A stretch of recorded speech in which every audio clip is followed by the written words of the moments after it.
So here's objective 3 in the 4.5 lesson on solving quadratic equations by finding a square root. Hey, and that's exactly what this objective is about. Look, a square root. For this tree, it's clever. Yeah. So if you're going to solve a quadratic equation by taking a square root, it's got no linear term. So what I mean by that is this. Usually we have ax squared plus bx plus c equals 0, where the a, the b, and the c, they're just some numbers. This is the middle term, or the linear term. If it's gone, it's very easy to solve this thing by just taking a square root. Okay, so what we want to remember is whenever I go to solve this thing, I'm going to get two answers. I'm going to get a positive square root and a negative square root. The positive is that principal square root, and then we also have that negative one. Okay, so you're only going to solve it if it's of the form ax squared equals c. So it's like this thing, I just get that c over to that side. We're also going to say that c, if it looks like this, c has to be a positive number. The reason why is because we're going to take a square root. We want that square root to be defined. We want it to be a real number. It doesn't necessarily have to be true, but it is true in this lesson. We will see that when this number is negative, you're going to get imaginary numbers. Imagine. I can't spell it, so I'm just going to erase it. Okay, imaginary. Just pretend that's what that says. Okay. So here's what this is like. The first thing you want to do is you want to isolate the square term. You want to get the square term by itself. You might have to subtract something to one side. You might have to multiply or divide by something. Get it by itself and then take the square root of both sides. Again, remember that you should have two answers, a positive and a negative one.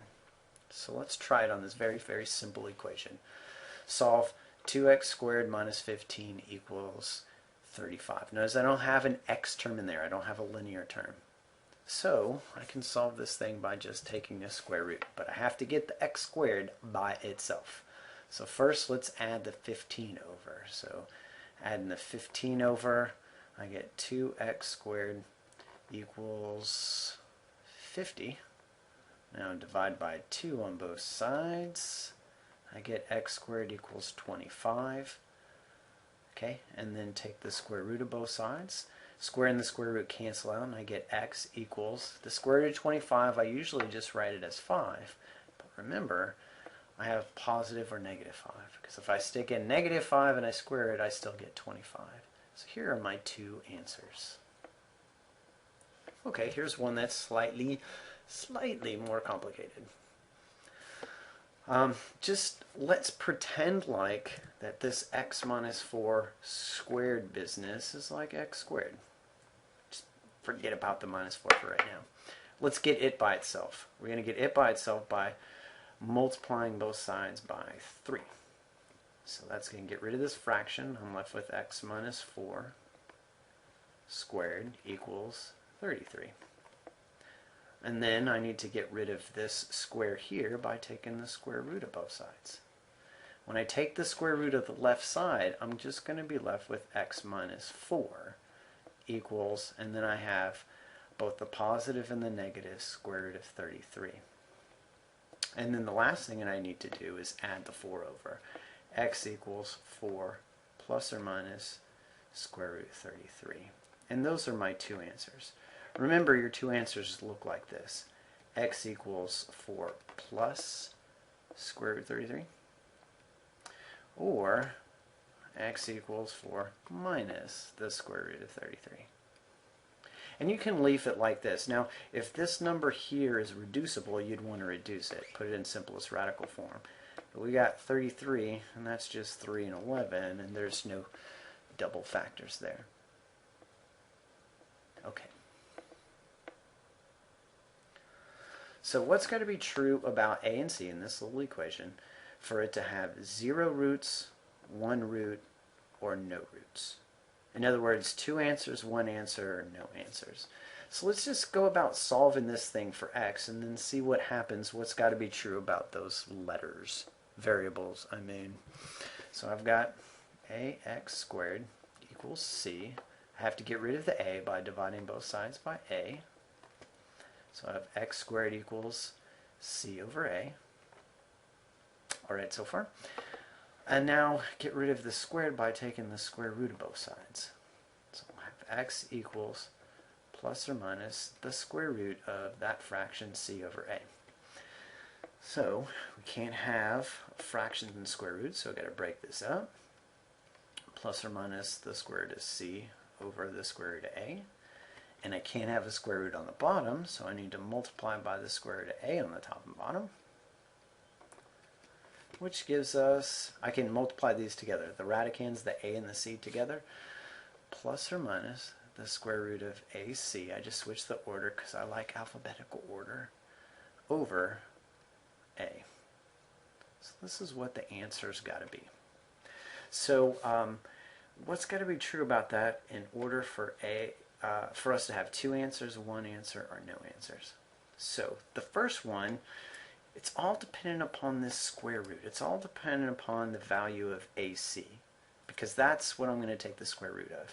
If this is a positive product, if it's bigger than 0, you're going to have two roots, two answers. So in other words, a times c is 14. You could take the square root of 14 and get a positive and a negative answer. Okay? If a times c was equal to 0, the square root of 0 is 0, and it doesn't, you don't have a positive 0 and a negative 0. That's just silly. You just have 0, and so you have one root. And then the last possibility is if a times c is a negative number, if it's less than 0. If it's negative, you don't have any real roots. So I'm going to say 0 roots. And maybe even just put in parentheses, we're talking about real ones. We're going to see in the next lesson, in 4.6, that when we have negative ones, it's going to make the imaginary ones, and we can still do it. But for right now, let's just leave it at that. All right, the last part of this lesson, just application of solving quadratic equations by taking square roots. So people, maybe you're one of them, we like to drop stuff. We like to throw stuff. We like to drop it off the top of a building, whatever, targets might be involved, something like that. We like it so much that scientists have come up with an equation to come up with the height of that object that you're dropping from some height over time. And so here's that equation. The height is equal to negative 16t squared plus h sub 0. H sub 0 or h sub naught is your initial height. So if you're these guys on the top of this building, that's that 200 feet. The negative 16 is 1/2 the acceleration due to gravity. So that's 1/2 of, what's actually negative 1/2 of g. Acceleration due to gravity is 32 feet per second squared. And if you're taking physics, that might sound a little familiar. So that's when it's in feet. And if it's in meters, I just changed that to negative 4.9, which is half of the acceleration due to gravity in meters, which I think is, what, 9.8 meters per second squared? Okay, anyway. All right, so let's say for a science competition, you have to make yourself a container that's going to keep an egg safe from break-in when dropping from a height of 50 feet. Maybe you have to do this with, say, 3 pieces of paper. Maybe that sounds familiar to you. Question is, how long does it take for the container to hit the ground, assuming the air resistance is negligible? In other words, we don't have to worry about any kind of air resistance. It's just going to be that very simple equation. So let's write the equation.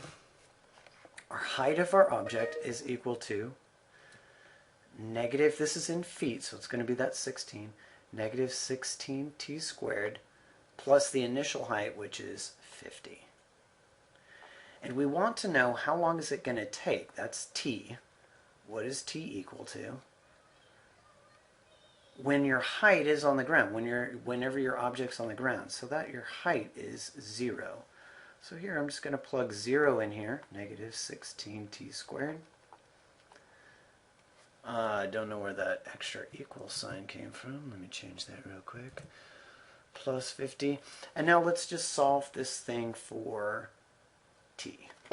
All right. A little bit extra room. I'm going to add the 16 square, or the 16t squared to the left side. 16t squared equals 50. Divide by 16.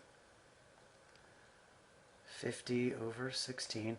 And now take the square root of both sides. I'm going to continue this down here. So t is going to be equal to plus or minus the square root of 50 over the square root of 16. I'm just going to keep simplifying this.